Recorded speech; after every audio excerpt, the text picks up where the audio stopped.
Let's start with a big question. What does it really mean to know something? I mean, not just to memorize a fact for a test, but to genuinely, deeply understand it? Today, we're going to dig into that very question, but we're not using a textbook. Instead, we're looking at the life and mind of one of the 20th century's most brilliant and, let's be honest, most eccentric physicists. His way of thinking might just change how you see everything. And that physicist is, of course, the one and only Richard Feynman. I mean, just stop and think about the incredible humility in that sentence. This is a guy who helped develop quantum mechanics, a Nobel Prize winner, yet he saw his whole life as just this tiny little window to maybe learn a few things. That whole perspective that we all start from a place of not knowing, well, that's the key to everything we're about to talk about. Because Feynman was, well, he was complicated. One of his colleagues famously called him half genius and half buffoon. And you can totally see why.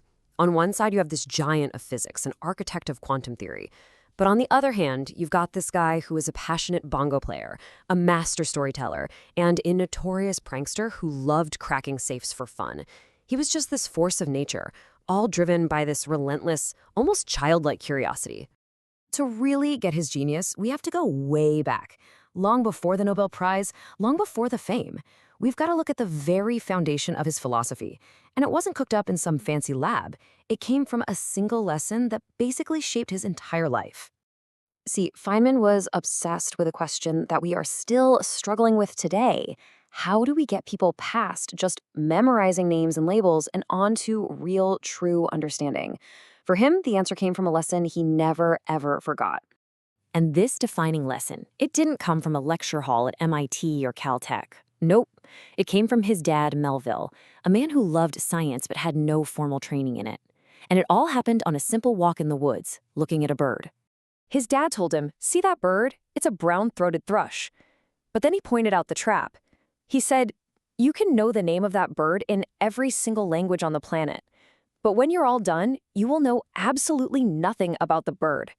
All you'll know is what humans in different places decided to call it." And here's the punchline. His father said, "So let's actually look at the bird. Let's see what it's doing. That's what really matters. Why is it pecking at its feathers like that? How does it fly?" The real knowledge wasn't in the label. It was in the action.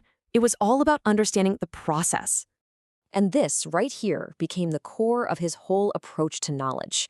He had this deep, deep skepticism of jargon, of fancy-sounding words, of just accepting what you're told.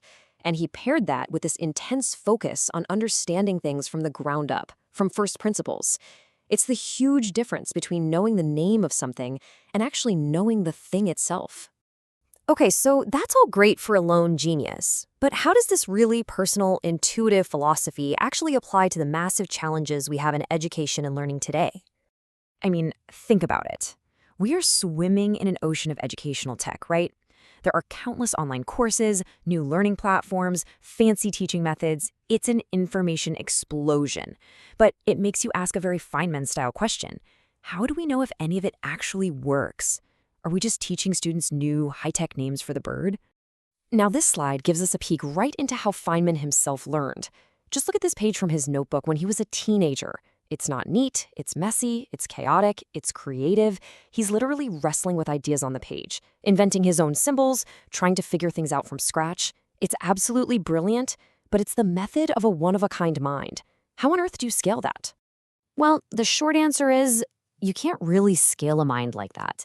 So the search is on for something else, a system, a structured approach that maybe anyone can use to get a little closer to that true understanding. And this brings us right up to today. Researchers and educators are tackling a problem that you just know Feynman would have adored. How do you build a solid system to actually measure what works in education, to really see what the bird is doing, but on a massive scale? One of the most promising answers out there is a method called via triangulation. It's basically a 5-step protocol designed to evaluate new learning tools not just from one angle, but by combining a bunch of different kinds of evidence to get the whole picture. So this isn't just about looking at test scores. Not at all. Via triangulation dives deeper. It takes the what, so the hard data, the analytics, and combines it with the why. That interpretive inquiry slice means they're actually talking to students and teachers.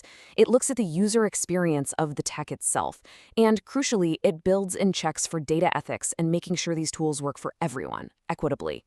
The protocol itself is this clean, logical 5-step loop. You gather the numbers, you talk to the people, you check the user experience, you pull all those streams together, and then you evaluate and do it all again. You know, the contrast with Feynman's brilliant, messy notebook couldn't be clearer. This is a system built for a world that needs more than just one lone genius. But just when we're feeling pretty good about this nice, orderly system, we have to pull a Feynman. We have to introduce that little twist of skepticism.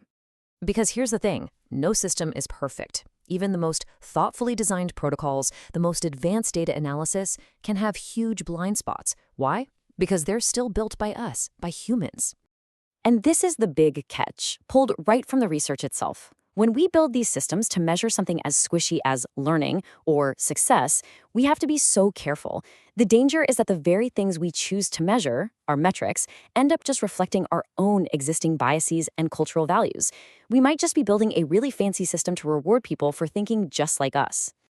So, this leaves us with a really fascinating tension, right? You've got the intuitive, lone genius on one side and the structured, data-driven system on the other.